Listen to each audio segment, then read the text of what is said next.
अस्सलाम वालेकुम dear students. तो कैसे हैं आप सब। My name is Ali Haider and I am here to teach you 10th class math. तो आपको पता है हमने चैप्टर नंबर 3 स्टार्ट किया हुआ है, उसकी एक्सरसाइज 3.1 हमने जो है वो प्रीवियस लेक्चर में कंप्लीट कर ली थी और आज हमने उसकी 3.2 एक्सरसाइज जो है वो स्टार्ट करनी है। अपनी अपनी आप बुक्स जो है उसको ओपन कर लें और उसका पेज नंबर जी आप निकाल लें 56 और उसमें क्वेश्चन नंबर 1 जो है वो मैंने वाइट बोर्ड पे मेंशन कर दिया है। और क्वेश्चन नंबर 1 के जो है वो 3 पार्ट्स हैं, 1, 2 एंड 3 पार्ट्स हैं। ठीक है, हम इसको आज डिस्कस करेंगे और आप बेसिकली ये समझेंगे तो ऑटोमेटिकली आगे वाले क्वेश्चन जो है वो इजी हो जाएंगे। अब जो है सबसे पहले इसमें देखें स्टेटमेंट में इफ वाई वेरीज डायरेक्टली। अब देखें जो वेरीज लिखा हुआ है ये बेसिकली डायरेक्टली और वेरीज ये दोनों एक ही चीज़ हैं। ठीक है, ये बेसिकली आप यूज़ करते हैं जब डायरेक्टली प्रोपोर्शनल का साइन, इसको बोला जाता है वेरीज। ठीक है, ये जो है और डायरेक्टली भी क्या बोला जाता है, इसी को बोला जाता है, क्योंकि बेसिकली इसको हम जो है 2 नेम से ये इंडिकेट होते हैं, जैसे कि वेरीज है, वेरिएशन जिसे बोला जाता है। ठीक है, और प्रोपोर्शनैलिटी का साइन भी बोला जाता है, इसको हम प्रोपोर्शनैलिटी का साइन भी बोलते हैं और वेरिएशन। ठीक है, और वेरीज उन्होंने इंडिकेट इसको किया हुआ है। ठीक है, ये वेरीज ये साइन है। ठीक है, और डायरेक्टली बेसिकली क्या है, इसको हम 2 नेम से इंडिकेट ये किया जाता है, वेरीज वेरिएशन जो होता है, ठीक है, और प्रोपोर्शनैलिटी का साइन जो हमने अभी इधर लगाया था। तो जी लिखा हुआ है Y varies directly as x.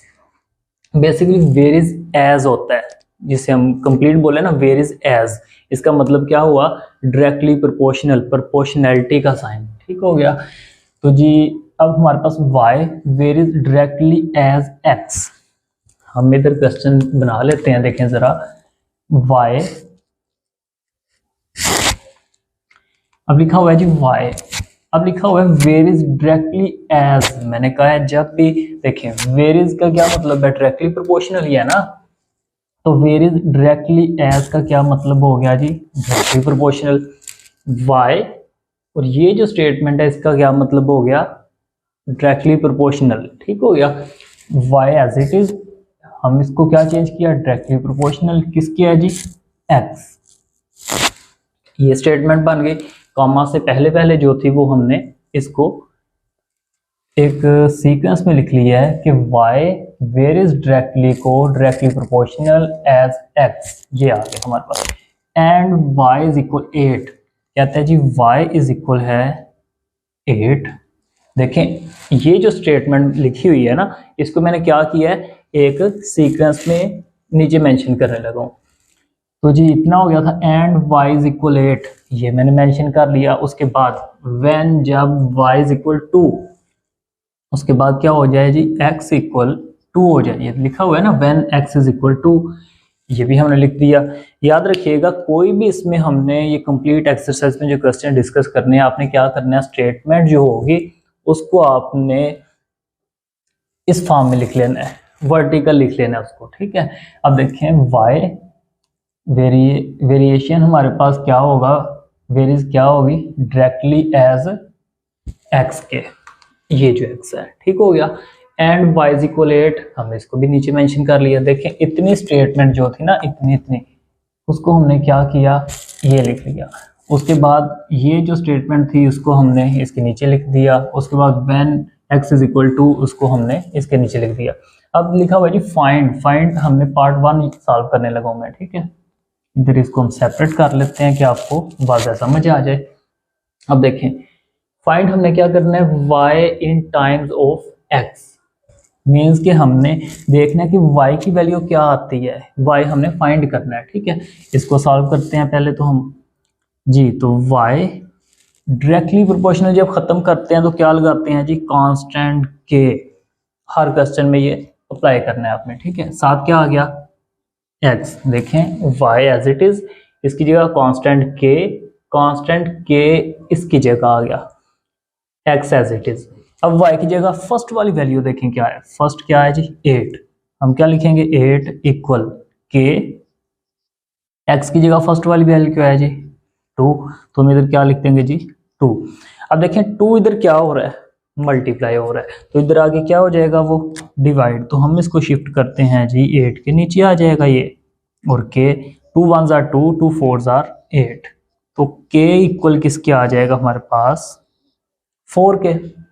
अब हमने क्या बेसिकली करना था, इसको हम सेपरेट ही रहने देते हैं जी, तो इसको हम इधर से, अब देखें हमने y in times of x find करना है, y हमने क्या करना है जी फाइंड करना है। उसके बाद हमने क्या करना है, देखें ये जो हमारे पास इक्वेशन एक आती है इसको आप नाम भी कोई दे सकते हैं, जैसे इक्वेशन 1 मैंने कर दिया, y हमने फाइंड करना था as it is equal k की वैल्यू क्या आई है जी, इक्वल k की वैल्यू क्या है 4, आगे क्या लिखा हुआ है टाइम्स ऑफ x, तो इधर क्या आ जाएगा x, तो ये हमारा आंसर आ गया। इतना सा क्वेश्चन था, ठीक है। पार्ट 1 हमारा सॉल्व हो गया कि आपने डाटा को वो मेंशन किया, उसके बाद कांस्टेंट k लगाया, y की जगह इसकी वैल्यू पुट की, x की जगह x की वैल्यू पुट की, दोनों को डिवाइड किया 4 आया, जो k की वैल्यू आएगी उसको आपने इक्वेशन 1 में पुट कर दिया करना है, y as it is equal k की जगह इसकी वैल्यू जो 4 थी, आगे x एज इट इज, क्योंकि x की वैल्यू नहीं है ना, अगर x की वैल्यू हो हम इधर पुट कर देंगे। पार्ट 2 की जानिब चलते हैं जी। डाटा तो यही है क्योंकि स्टेटमेंट हमारे पास वो है जी। तो पार्ट 2 में क्या कहता है जी y when इक्वल x, तो सिंपल सा देखें स्टेटमेंट हमारे पास क्या बनी हुई है, इक्वेशन क्या बनी हुई है y इज इक्वल के x, ये हमारे पास इक्वेशन एक बनी हुई थी। अब y हमने क्या करना है जी फाइंड करना है, वो कह रहे हैं कि हमारे पास क्या था 4, तो हम इधर 4 पुट कर देते हैं, साथ क्या लिखा हुआ है x की उसने वैल्यू दे दी 5, तो जी क्या बनेगा 4 5 आर 20, ये आंसर हो गया। बिल्कुल इजी सा क्वेश्चन। पार्ट 3 में देखें क्या कह रहा है, सिंपल सा।